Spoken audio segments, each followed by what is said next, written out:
Welcome everyone. Today we're going to be talking about the organizational hierarchy of needs, and this is adapted from the Maslow's hierarchy of needs. I have a few notes in front of me, and this organization of needs is basically, from a business context, it's what a business needs in order to achieve growth, and I'm going to post it in tandem with this video and you can follow along. But I thought it would be a great comparison tool or a great identification tool to analyze each of the entities of Cardano and see where they fall into this pyramid.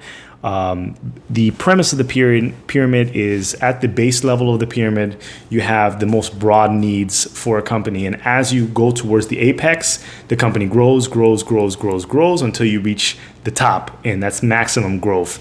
While this is probably, you can never reach maximum growth, you're always climbing to the top.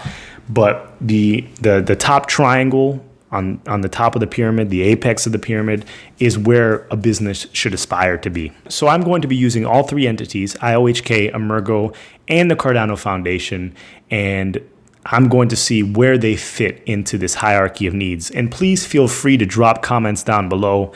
I don't know if you agree or I don't know if you disagree. Give me reasonings behind why I'm wrong or why you think I'm correct. So the bottom of the pyramid, the bottom of the hierarchy of needs, is the basic operation, and this involves generating some form of revenue and paying employees. The next layer is safety, so security of revenue, profit management, or organizational systems. The third is culture, accepted, healthy ways of working as a team. The fourth is esteem, confidence, recognition, awards, and accolades. And the top of the pyramid is actualization, which is creativity, spontaneity, and problem solving. So we're going to start with IOHK first.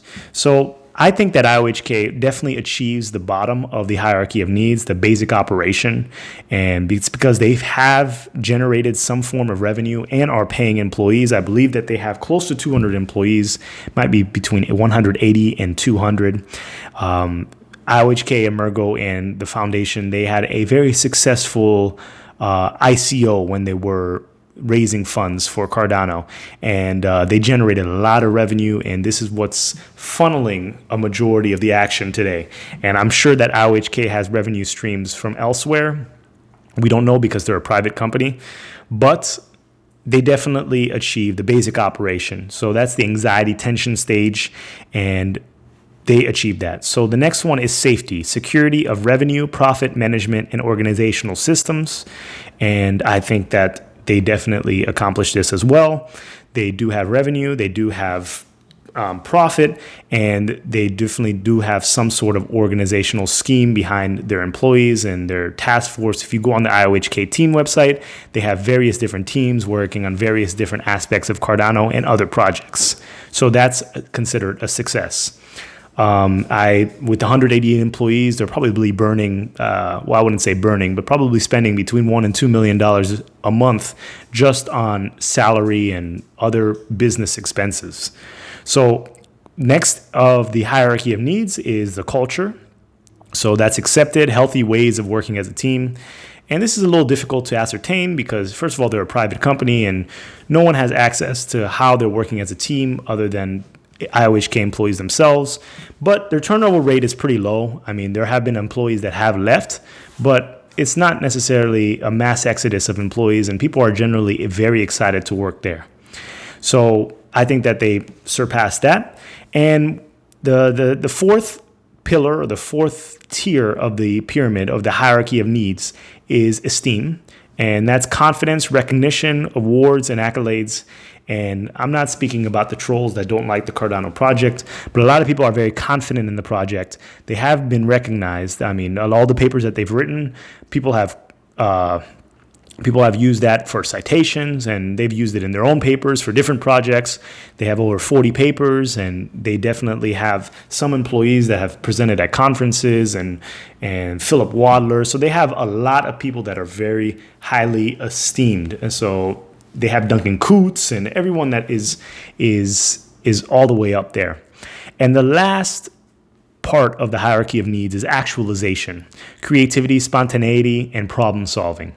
So this is where I think that the IOHK falls, not necessarily in this, but on the border of esteem and actualization, because I don't think that they've reached the apex of the hierarchy of needs yet, but they're very close. They're very close. Actualization will probably be when staking and smart contracts come out. That's my personal opinion. That's how I feel I should rate them on the hierarchy of needs. But IOHK, I would say, is between esteem and actualization, on the border, about to cross over. So that's IOHK. We're going to move to AMGO. So AMGO definitely meets the basic operation of generating some form of revenue and paying employees. They do have employees that they are paying. Safety, security of revenue, profit management, and organizational systems. So they have certain, I'm assuming that they have revenue. I don't know if they have revenue outside of the funds that they raised for the ICO, but I believe that they're making moves with their D Lab and making sure that they're acting as a venture capitalist arm and going and creating new partnerships. Once again, these are private companies, so it's hard to figure out exactly where they are, but I would say that they have safety. They've achieved that. Now, culture, they've accepted healthy ways of working as a team. All the AMGO employees seem to be very happy to work for AMGO and happy to represent the company and the brand. So I would say that they achieved culture. And esteem. So esteem would be confidence, recognition, awards, and accolades. So people are very confident within this within AMGO. As far as recognition, they're recognized as a big branch of what the Cardano project has to do.